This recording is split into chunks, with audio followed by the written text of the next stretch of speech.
So I want to talk today about effortless living. And that doesn't mean to me like living without effort. It means to me living with less effort, less stress, and moving into a space where we're more aligned with the divine.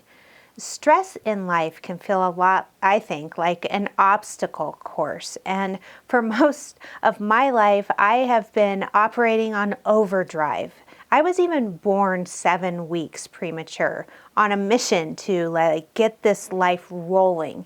And as a child, I was overflowing with energy. I would bounce around, and by the time I hit middle school, I was deep into some anxiety that was associated with moving too fast and not staying in the present moment, but rather jumping ahead.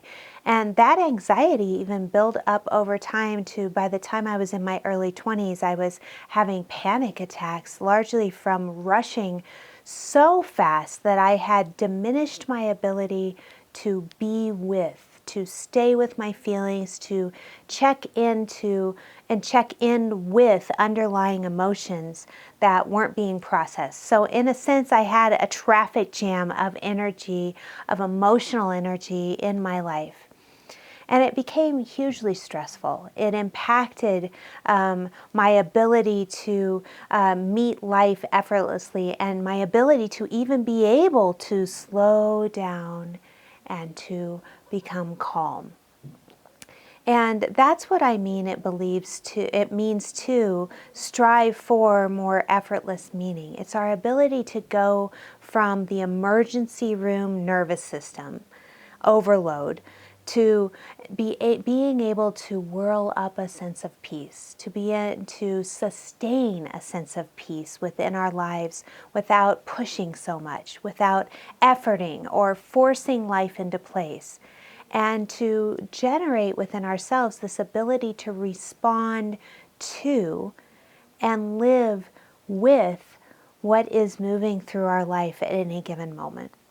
So nothing demonstrates this more than the story of a garden that wasn't supposed to grow. And it was in fact asked to grow within the stressors and the bleak, harsh climate of the northern shores of Scotland. And this garden, as many of you may have read about or heard about, was known as Findhorn. It was created, a prayer that was created through connection and meditation with nature, with inner connection, with outer connection to creation all around. You know, my daughters and I had the opportunity one July to visit this garden, and we were so blessed.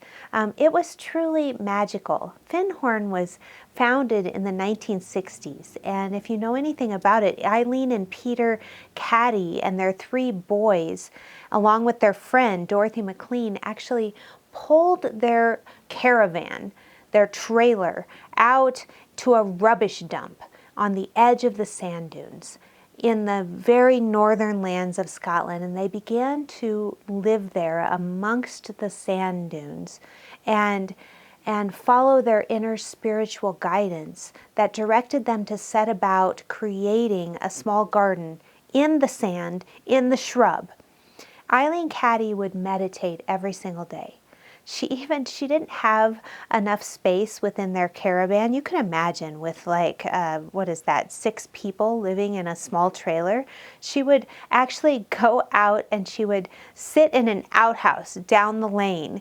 And so she could have time to herself. And while she was in that small wooden shack, she would begin to listen and connect to what she referred to as the small, still voice within her.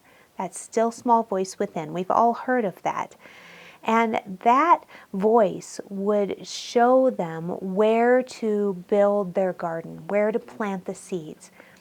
And Dorothy, her friend Dorothy, on the other hand, would commune with the plant spirits, with the wisdom of nature. She would collaborate with what she referred to as the nature divas, with nature spirits themselves and the natural world. And then Peter would take this information that Dorothy and Eileen were gathering in their spiritual practices, and he was the builder of the garden. Peter then would use his intuition and his energy to carry out the spiritual guidance that Dorothy and Eileen had received. So they meditated and they infused light and love into the soil.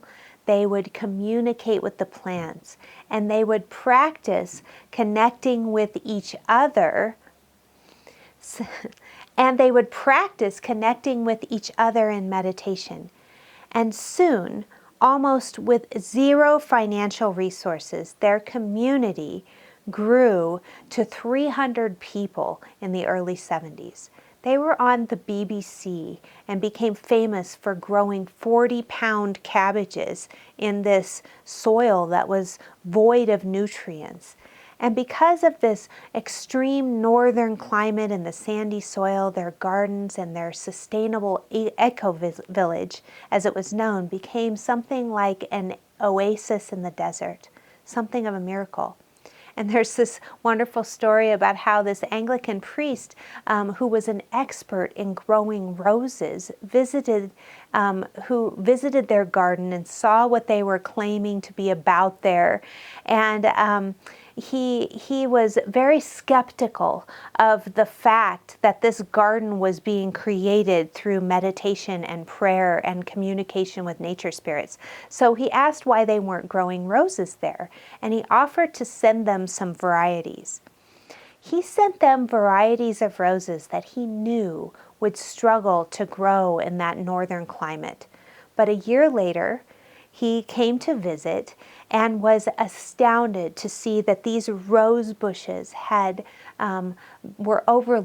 these roses had actually grown into bushes, and they were overladen with roses, especially since he had purposefully sent these things that weren't, these rose varieties that weren't even supposed to grow in that climate. So he became a believer. That wasteland became full of life. And what I think Findhorn so beautifully shows us is that effortless living isn't about non-action. It's about aligning ourselves with Spirit, planting seeds of intention, and releasing them into the one mind, creating and co-creating with Spirit, and learning to create as Spirit does. In our Science of Mind textbook, Ernest Holmes talks about the energy of releasing and allowing Spirit. He says, concentration of thought is not an effort to compel, but the desire to permit the stream of creative energy to take definite form. Not efforting, not compelling, but rather aligning.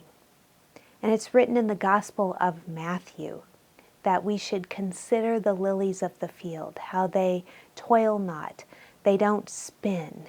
Nature shows us that lilies are still in action. They're still growing and blooming and swaying with the wind, but they aren't wearing themselves out doing it.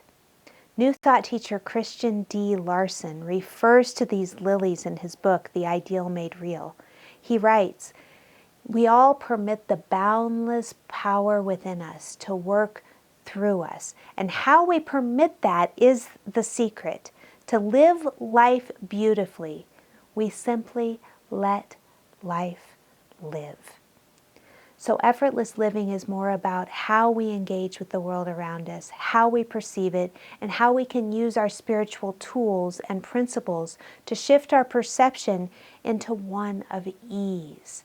And there are many clues from the spiritual texts of world faiths that give us ideas as to how to live with less effort. And one that I want to consider today is brought to us from the faith tradition of Judaism. Judaism has this spiritual practice of honoring the Sabbath every single week.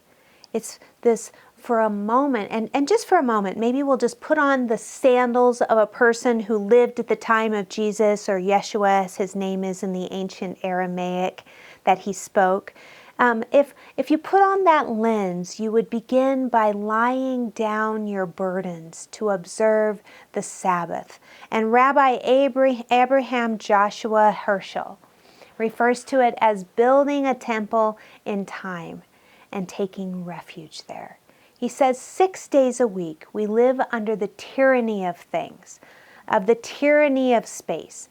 And on the Sabbath, we try to become attuned to holiness in time. It's a day on which we are called upon to share in what is eternal, to turn from the results of creation to the mystery of creation, from the world of creation to the creation of the world. In Hebrew, the word for holy is kadosh, which literally means literally comes from a root that means apart, separate, withdrawn. And in ancient times, it was said that there were some 39 categories of prohibited work that the Talmudic rabbis identified. So after sundown on Friday night, you didn't cook, bake, you didn't kindle your fire, gather wood, travel, buy or sell, or move things from place to place. These energies and qualities of the Sabbath are so deeply important. And I think they're so deeply important for our practice, our spiritual practice in today's world. They are the very energy of receptivity.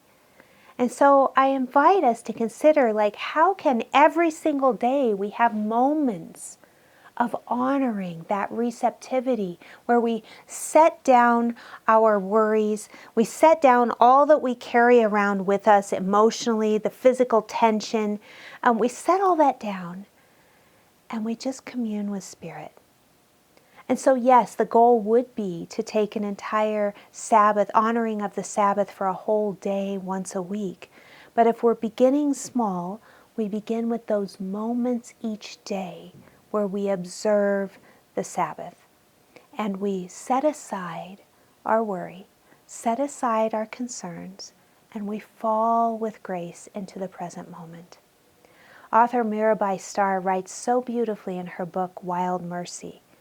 She describes Sabbath. She says it's a time to merge with the divine beloved who lures us with the song of an invisible flute, which on the Sabbath we can follow all the way back to its source, like tracing a tributary all the way back to the mouth of the sea. So to the extent that we create and carve out this sacred time in our lives, making this sacred space to commune with God, is the extent that we're able to share sacred space, relational space, compassionate space with each other and within our own heart. So when's the last time you honored something like holy Sabbath moments in your life, truly disconnected for a time of deep rest and rejuvenation, to replenish your soul, to connect with Spirit, to connect with your own soul, and to do spiritual practice, to elect activities that truly fortify your connection? So we're going to practice that for a few moments right now. We're going to observe this holy moment where we take ourselves apart from the world and we just breathe in present time. We just connect with Spirit. We just open to connect with our own heart. And so as you see the candles appear on your screen, I invite you to just take that holy moment to observe and to breathe and connect within.